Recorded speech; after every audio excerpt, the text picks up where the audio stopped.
सर्दियाँ आते ही कुछ ऐसे खाने सबको याद आते हैं, चाहे वो फैमिली गेट टुगेदर हो, फ्रेंड्स पार्टी हो या फिर फैमिली के साथ स्पेशल लंच बनाना हो, है ना? तो लिट्टी चोखा, हरी चटनी बहुत टेस्टी लगती है और ये सब बनाने में बड़ा तामझाम तो लगता ही है और जितने घंटों तामझाम लगते हैं बनाने में, खाने में तो भाई मिनटों में ही ख़त्म हो जाता है और जो भी खाता है वो उँगलियाँ चाटता रह जाता है और फिर ये जो उँगली चाटी जाती है उसके बाद फिर अगली बार लगता है जल्दी से इसको बनाया जाए और फिर से खाया जाए। तो चलो भले ही इतनी मेहनत लगे, टाइम लगे, लेकिन खाने में जो मज़ा आता है उसके बाद सुकून मिलता है कि अब भाई बना के कुछ मज़ा ही आ गया आज। तो आज है लंच की तैयारी, लिट्टी चोखे की बारी। लेकिन इससे पहले मैं ये दिखा रही थी ड्रैगन फ्रूट ऐसे सामने से, तो जैसे उसको घुमा रही थी तो वो उछल गया बॉल की तरह। चलो इसका बनाते हैं शेक। सबसे पहले तो मैंने ये मीडियम साइज़ का या बल्कि छोटा ही कहो, ड्रैगन फ्रूट वैसे बड़ा साइज़ होता तो मैं हमेशा हाफ़ लेती हूँ, पर ये छोटा ही दिख रहा था मुझे तो मैंने कहा अब इसके हाफ़ के इतने से पूरा निकाल लेते हैं। और ड्रैगन फ्रूट को छीलना बहुत आसान है। ज़्यादातर बहुत सारे फ्रूट्स ऐसे होते हैं जिन्हें हमें मुश्किल होती है उनका छिलका उतारने में, पर इसका छिलका ना बहुत ईज़िली निकल जाता है, ऐसे यूँ ट्यूँ निकल जाता है बीच में से अगर कट किया तो। फिर इसके पीसेस कट कर लिए और इसे डाल दिया ब्लेंडर जार में। साथ ही दूध के साथ ही हमने डाल दिया देशी खांड और इन सबको डाल करके ब्लेंडर जार में ब्लेंड कर लेंगे। तो ये मिनटों में तैयार हो गया मिल्क शेक, ड्रैगन शेक। और बस अब इसे मैंने ग्लास में ट्रांसफ़र कर दिया। तो जो में दूध मैंने करीब 1 डेढ़ ग्लास डाला था तो 2 ग्लास भर के ये शेक तैयार हो गया। ड्रैगन फ्रूट खाने में टेस्टलेस होता है, लेकिन चूँकि शेक में थोड़ी सी देशी खांड डाल दी तो हल्का सा मीठापन आ गया और मिल्क के साथ वो मिक्स हो जाता है, तो एक अच्छा सॉफ्ट सा ड्रिंक तैयार हो जाता है और बच्चे फिर ईज़िली पी लेते हैं। चलो करते हैं भाई तैयारी। काम तो आज का बहुत ही बारीकी वाला है, मतलब छोटा-छोटा हर चीज़ डालना तैयार सामने रखना, क्योंकि फिर वो हमें लगातार डिस्प्ले भी रहेगा। तो पूरी चीज़ें सब पास में रख लेनी थी। तो मेन क्या चाहिए है, बनेगा बैंगन का चोखा। भरता भी बनता है, चोखा भी बनता है। भरता मैंने रिसेंटली शेयर किया था। भरते में क्या होता है, बैंगन को भून करके सारी चीज़ें हम फ्राई करके मिक्स करते हैं। चोखे में जनरली सभी लोग कच्ची चीज़ें मिक्स करते हैं, वो चोखा कहलाता है। और इसके लिए सबसे पहले हमने एक बड़े साइज़ का बैंगन लिया है, अंदर से एकदम सॉफ्ट सा है क्योंकि ये लाइट वेट है। अगर बहुत बीजे होते हैं तो बैंगन हमेशा आपको भारी या फिर कड़क सख्त सा लगेगा।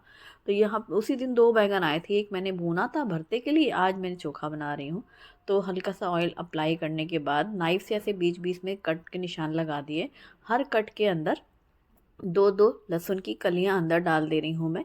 और टमाटर और प्याज में भी हल्का सा ऑयल अप्लाई कर दिया है, क्योंकि टमाटर, प्याज और बैंगन ये चीज़ें मैं भूनने वाली हूँ। लहसुन भी भुनी हुई बहुत अच्छी लगती है, क्योंकि हम बैंगन के अंदर हमने कम से कम 10-12 लहसुन डाल दिए हैं, जो कि ऑलरेडी भुन ही जाएंगी। क्योंकि कई बार हम लहसुन की गांठ भूनते हैं ना, तो फिर वो पूरा इतना जल जाता है कि अंदर से फिर कुछ निकलने और बचता ही नहीं है। इसलिए मैं बैंगन के अंदर जो भुनी हुई लहसुन है वो इस्तेमाल करूँगी। साथ ही हम यहाँ पर प्याज भले ही साइड से रख करके भून लेंगे और टमाटर भी भून लेंगे। तो 2 टमाटर, 2 प्याज और एक बड़े साइज़ का बैंगन लिया है मैंने चोखे के हिसाब से। और इसमें हमें उबले हुए आलू डालने हैं, जो कि मैंने कुकर में बॉईल कर लिया है। आप चाहें तो आलू भी इसमें ही भून सकते हैं, उसका टेस्ट बहुत अच्छा आता है। एक्चुअली भुने हुए आलू का सोंधापन अलग ही होता है। मैंने छोटे कुकर में आलू बॉईल करने रखे थे, जिसमें से एक बड़े साइज़ का आलू मैंने ले लिया है, क्योंकि ज़्यादा आलू डालूंगी तो फिर वो आलू आलू का टेस्ट लगेगा और ज़्यादा क्वांटिटी भी बढ़ जाएगी। जब बहुत ज़्यादा मात्रा में बनाना होता है तो हम आलू भी थोड़ा ज़्यादा ही डालते हैं ताकि कम ना हो, पर यहाँ खाने वाले लोग ही कम हैं तो उतना ही काफ़ी हो जाता है। तो बस यहाँ पर मैंने एक उबले आलू को छील लिया है और यहाँ पर बैंगन भी भुनता जा रहा है। टमाटर, प्याज जो चीज़ें भुनती जाएँ उन्हें पहले निकालते जाएँ, रास्ता साफ़ करते जाएँ बाकी फिर बाद में उनकी बारी आती जाएगी। यहाँ पर मैंने ढेर सारा हरा धनिया ले लिया है और इसकी जड़ हटा दे रही हूँ और फिर पूरा धनिया के पत्ते को एकदम बारीक-बारीक सा काट लेंगे। तो साथ ही यहाँ पर मैं टमाटर ले रही हूँ और अदरक, लहसुन, हरी मिर्ची, लेमन जूस। क्योंकि जब तक बैंगन भुन रहे हैं तो मुझे क्या लगा चलो चटनी बना लेते हैं। तो हरी चटनी मैं बनाने वाली हूँ, जिसके लिए मैंने मिक्सी के छोटे वाले जार में, चटनी वाले जार में मुट्ठी भर ढेर सारा हरा धनिया लिया है, एक बड़ा टमाटर लिया है, अदरक, लहसुन, हरी मिर्ची, जीरे डाले हैं और इसके साथ हम लेमन जूस डालेंगे।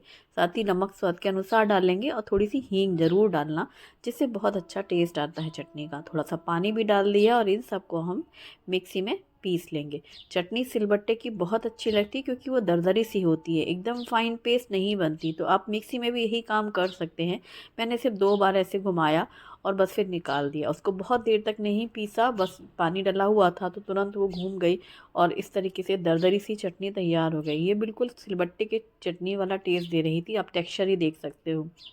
हरी चटनी ना ऐसी अच्छी लगती है, हल्के से धनिया पत्ते आएँ, हल्की सी कहीं मोटी सी मिर्ची आ जाए या टमाटर के ऐसे बड़े बड़े पीसीस आ जाएँ, ऐसी वाली अच्छी लगती है। पूरी फाइन पेस्ट जो बन जाती है वो टमाटर वाली देशी चटनी वैसी अच्छी नहीं लगती। तो बस चलो, अब हमने चटनी भी पीस लिया है, मैं बोलने वाली थी भून लिया है नहीं, चटनी पीस लिया है और अब बैंगन भी भून चुके हैं। तो ये भुने हुए बैंगन हम तुरंत गैस से हटा लेंगे, वरना बैंगन का जो पानी है ना वो फिर पूरा गैस ख़राब कर देता है। इससे बेहतर कि वो थाली में ही रहे। टमाटर और प्याज भी भुन चुके हैं, ये काफ़ी गर्म थे तो मैंने अभी उनको रखा है साइड में। तब तक मैंने ढेर सारा हरा धनिया भी काट लिया है क्योंकि हमको चोखे में ढेर सारा धनिया पत्ता चाहिए। साथ ही हरी मिर्ची कटी हुई चाहिए, वो भी मैंने काट लिए हैं, और बारीक कटी हुई लहसुन और ग्रेट किया हुआ अदरक, इनका भी हम इस्तेमाल करेंगे। कच्ची लहसुन भी डालेंगे और बाकी जो बैंगन के अंदर है वो तो हम यूज़ करेंगे ही, क्योंकि भरता हो या चोखा, ढेर सारे लहसुन से टेस्ट भी बहुत अच्छा आता है और वो बादी भी ख़त्म करता है। जो चीज़ें बहुत ज़्यादा अच्छी लगती हैं ज़रूरी नहीं कि वो सेहत के लिए अच्छी हो।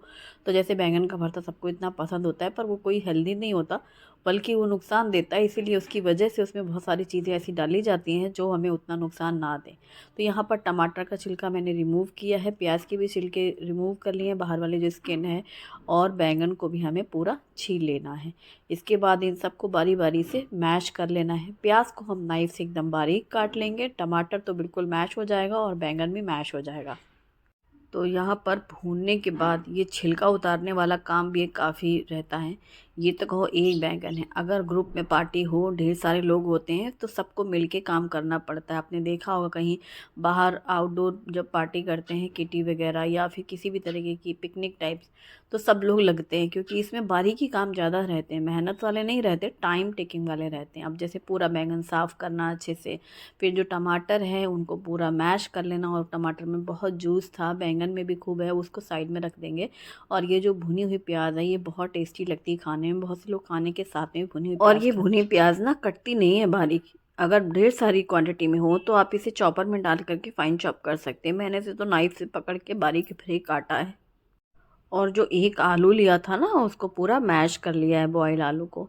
अब किसी भी मिक्सिंग बोल में सबसे पहले हम डालेंगे ये मैश्ड बैंगन, साथ में टमाटर और उबले हुए आलू, बारीक कटी हुई भुनी हुई प्याज, नमक स्वाद के अनुसार डालेंगे, ढेर सारा कटा हुआ हरा धनिया पत्ता डालेंगे, इसमें धनिया पत्ता का टेस्ट बहुत अच्छा लगता है। चिली फ्लेक्स डाल रही हूँ मैं 1 चम्मच, इसकी जगह आप मिर्ची पाउडर भी डाल सकते हैं, जो भी आपको लगे जिसे तीखापन आए। अच्छा, अब हमें डालनी है लहसुन, अदरक, हरी मिर्ची, कलौंजी और हींग। हम ये सारी चीज़ें रॉ भी डाल सकते हैं ऐसी कच्ची, लेकिन मैं इसको तड़के के साथ डाल दे रही हूँ क्योंकि शुभम को कच्चा तेल पसंद नहीं। जैसे हम लोग इसमें कच्चा तेल डालते हैं सरसों का, उसको सरसों की तेल की महक आती है तो बिल्कुल भी नहीं खाएगा। इस वजह से मैंने तेल गरम कर लिया, फिर मैंने गरम तेल में ही लहसुन अच्छे से फ्राई कर लिए हैं, हरी मिर्ची डाल दी है, कलौंजी और ग्रेट किया हुआ अदरक और साथ में हींग। तो ये हमारा तड़का भुन करके तैयार हो गया। लेकिन मैं फिर कह रही हूँ ये सारी चीज़ें आप कच्ची भी डाल सकते हैं क्योंकि चोखे में हमेशा कच्ची डाली जाती हैं। यहाँ तक कि सरसों का तेल भी हम लोग कच्चा ही डालते हैं। और शुभम की वजह से मैंने ये वाला जो किया ना लास्ट वाला काम, वो शुभम की वजह से किया। अब उसको सरसों के तेल की महक नहीं आएगी तो वो भरता समझ के खा लेगा और चोखे में मर्चा तो कच्चे तेल का ही आता है। फिर मैंने ना 2-3 चम्मच डाला है हल्दी का अचार, कच्ची हल्दी वाला अचार, यानी अचार का मसाला। कोई भी अचार का मसाला डालेंगे आप, आम का, आंवले का, जो आपके पास हो, जो आपको डालना हो। लेकिन मैंने यहाँ पर कच्ची हल्दी के अचार को मसाला डाला है क्योंकि वो हमारे मतलब काफ़ी रखा हुआ है और कोई खाता नहीं है, वो इस स्पेशली इसी काम के लिए यूज़ हो जाता है। तो हल्दी भी हमें अलग से डालनी नहीं पड़ती, तो कलर भी आप देख रहे हो हल्का सा पीला सा आ जाता है और वो पूरा मसालेदार है अचार, जिसकी रेसिपी मैं ऑलरेडी शेयर कर चुकी हूँ। और ये पहले ही बनाया था क्योंकि अब कोई खाता नहीं इसलिए ज़्यादा बनाती नहीं, थोड़ा थोड़ा बनाऊंगी। अब जब कच्ची हल्दी आएगी ना वैसे सब्जी बनाऊंगी, अचार ऐसे स्टोर करके नहीं बनाती। और फिर ये पूरा मिक्स करके रख दिया हमने साइड में। अब चटनी तैयार है और चोखा तैयार है, चलो आटा तैयार उसका तैयार कर लेते हैं सत्तू के लिए। तो यहाँ पर मैंने 1 कप लिया है सत्तू और इसमें बारीक कटी हुई प्याज, बारीक कटी हुई हरी मिर्ची, ग्रेट किया हुआ अदरक, ढेर सारा हरा धनिया, कलौंजी, चिली फ्लेक्स, नमक स्वाद के अनुसार, थोड़ी हल्दी पाउडर और अजवाइन रगड़ के डाली, फिर इसमें हींग डाला और फिर वही हल्दी वाला अचार डाला, यानी अचार का मसाला 2 चम्मच, और थोड़ा सा लेमन जूस भी डाला है हल्के से खट्टेपन के लिए।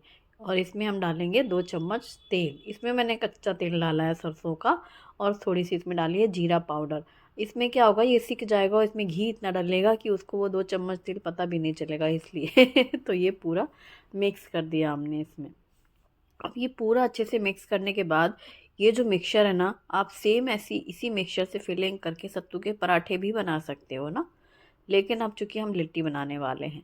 ये पूरा मिक्स होने के बाद इसमें हल्का सा मैं करती हूँ जो वो मैं बता रही हूँ, पानी के छींटे लगा देती हूँ, हल्का सा 2-3 ऐसे ऐसे छिड़क दो 2 बार।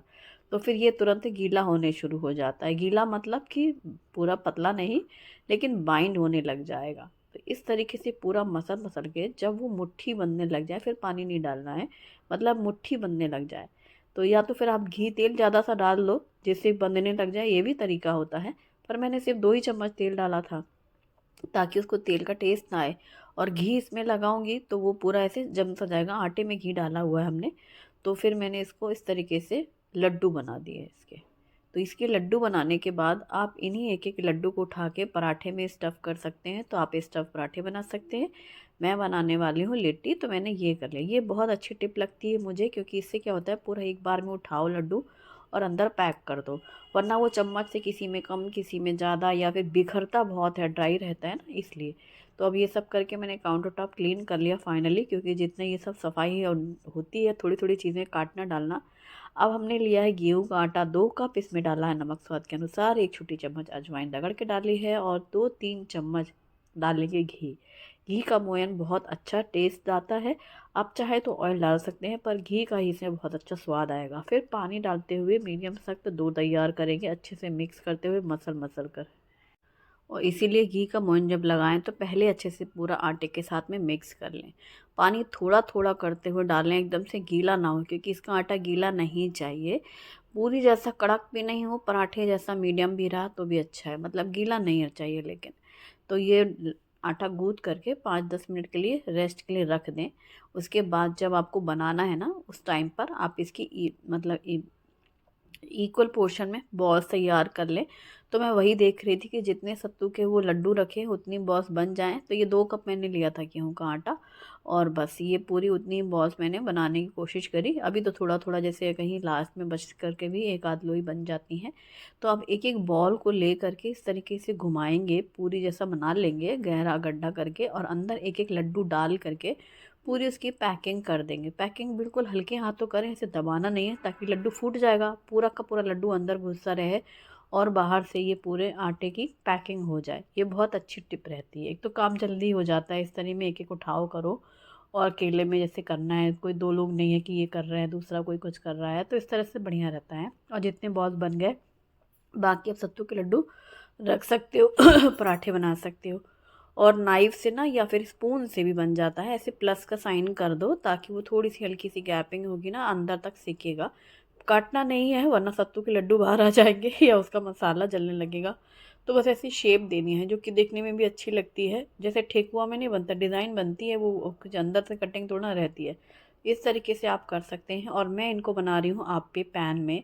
आप्पे पैन की जितनी भी ये पेट्स हैं, इनमें घी डाला है मैंने आधा आधा चम्मच, और घी डाल करके गरम होने लगा, और फिर हमने सारे के सारे ये जो बट्टी हैं वो रख दी। इसको बाटी कहते हैं, लिट्टी कहते हैं, आप क्या कहते हैं बताओ? लिट्टी चोखा, बाटी चोखा। वैसे दाल बाटी चोखा बनता है, उसके साथ दाल बनाई जाती है। और फिर हमने लास्ट ईयर भी मैंने बनाया था ना, चूरमा के लड्डू और दाल बाटी चूरमा के लड्डू, वो कॉम्बिनेशन अलग रहता है। ये वाला कॉम्बिनेशन बिल्कुल अलग रहता है, जिसमें एकदम सिंपल सी चटनी रहती है, बैंगन का चोखा और ये लिट्टी। इसे आप सफ़र में भी ले जा सकते हैं, ये ख़राब नहीं होता है। लेकिन सफ़र में यदि आप ले जाएं तो प्याज ना डालें, बस प्याज ना डालो, बाकी जितनी चीज़ें हैं सब डाल करके भी आप 1 हफ्ते के लिए भी इसको बाहर कहीं जाना हो लंबे सफ़र में तो साथ ले जा सकते हैं। और इसको एकदम धीमी आंच रखी तब तक मैं और दूसरे काम करती रही धीमी आंच में। बीच बीच में बस मैं इसको सिर्फ इस तरीके से पलटती जा रही हूँ चारों तरफ से अच्छे से सेक जाए, पहले ऊपर नीचे को तो हम लोग पलट ही लेते हैं, फिर थोड़ी साइड्स भी सेक ले, क्योंकि कई बार होता है ना आपके पैन में साइड्स कच्ची रह जाती हैं। साइड्स को भी ऐसे घुमाते जाएं, तो वो आप अपना बीच बीच में घुमाते जाओ चारों तरफ से। लेकिन आँच बिल्कुल तेज़ मत करना, पेशेंस के साथ सेंकना, बहुत बढ़िया करारी क्रिस्पी एकदम खस्ता बनेंगी। अगर आँच तेज़ करेंगे तो बिल्कुल लाल हो जाएगी, लेकिन अंदर से कच्ची रहेगी। लिट्टी बनाने के लिए आप कढ़ाई, कुकर, आपे पैन, गैस तंदूर, माइक्रोवेव ओवन किसी में भी बना सकते हैं, ओटीजी में बना सकते हैं, हर की चीज़ में बनता है। स्पेशली गैस का जो एक तंदूर आता है उसमें भी आप, उसमें तो बनता ही है, स्पेशली जाली रहती है साथ में, किसी में भी बना सकते हैं। मुझे लग रहा है मैं माइक्रोवेव में शेयर कर चुकी हूँ, ओटीजी में शेयर कर चुकी हूँ आपके साथ, कढ़ाई में बना चुकी हूँ, कुकर में भी शेयर कर चुकी हूँ, और आपके पैन में भी बहुत बार शेयर किया है। तो मुझे अब तक में सबसे इजी वे यही लगता है। हाँ, एक माइक्रोवेव वाला भी इजी था, उसमें रख दिया फुर्सत हो गए, और ये वाला भी कुछ कम नहीं है, क्योंकि जब माइक्रोवेव में बनाते थे तब लोग गैस की डिमांड करते थे, क्योंकि सबके पास नहीं है तो गैस का बताएं, गैस में कैसे बनाएं। तो वो बनाते बनाते दिखाते दिखाते अब मुझे भी अब आदत लगी गई। हमारा तो खैर माइक्रोवेव ख़राब ही हो गया है, ओटीजी है, लेकिन अब वो चूँकि गैस में बनाना था, इतनी बन गए, बॉस हो गया, काम ख़त्म। और लाइट का भी तो कितना मसला होता है आजकल, लाइट बहुत ड्रामा कर रही है हमारे यहाँ, कि कभी भी बीच में पता चला डला हुआ है और उसमें लाइट चली जाए तो आधा अधूरा काम फिर यहाँ पे आके करो। इससे अच्छा है कि यही। और हाँ भाई, बधाई हमको दो, बधाई सब लोग आज हमें बधाई दो, क्योंकि आज हमारा गैस बर्नर सही हो गया। कल संडे ये गया था ना डॉक्टर के पास, तो वहीं से ठीक हो के आया है। और सोचो, डॉक्टर के पास गया, इसने हाजिरी लगाई कि डॉक्टर साहब हमको ये परेशानी है, और तुरंत हाथ लगाते उन्होंने इलाज कर दिया और महाराज सही हो गए। तो आज हमें सबको ही बधाई मिलनी चाहिए। तो मैं भूल ही गई, स्टार्टिंग में बताना चाहिए था कि खुशखबरी है ये। 15 दिन मैंने झेला है, बिना गैस के काम किया है, और लाइट तो जा ही नहीं है, तो इंडक्शन भी रोने लगता है, क्या ही करें। तो बिजली के काम अच्छे तो होते ही हैं, लेकिन लाइट के बिना नहीं होते। तो भाई ये हमारी लिट्टी तैयार हो गई। फिर गर्मा गर्म लिट्टी को डुबकी मारनी है, किसमें? घी में, पानी में नहीं। इनकी भी अपने अलग ही मज़े, नाज नखरे होते हैं इनके। तो घी लो और घी में ये इस तरीके से डाल दो थोड़ी देर के लिए। तो जो इन्हें पीना है, सोक करना है, वो तो कर ही लेंगे। उसके बाद जब आप सर्व कर रहे हो लिट्टी को, तो हल्का सा ऐसे फोड़ो, हल्का सा ऐसे क्रैक करो। तो जैसे ही क्रैक करेंगे ना, हल्का सा प्रेस करेंगे, तो वो ऐसे खुल सी जाती हैं। और जब वो खुल जाएं तो उनके अंदर भी आप घी भर के सकते हो सर्व करने के लिए। और ये है बैंगन का चोखा और हरी चटनी और ये गर्मा गर्म लिट्टी। भाई साहब अब क्या बताया जाए। जैसे ही इनको हल्का सा क्रैक किया और इनके ऊपर डाला घी और फिर जैसे ही चटनी और चोखा लगा के कैमरे के पास ये आया, फिर तो ऐसा लगा कैमरा इधर करो और अपना मुंह इधर करो।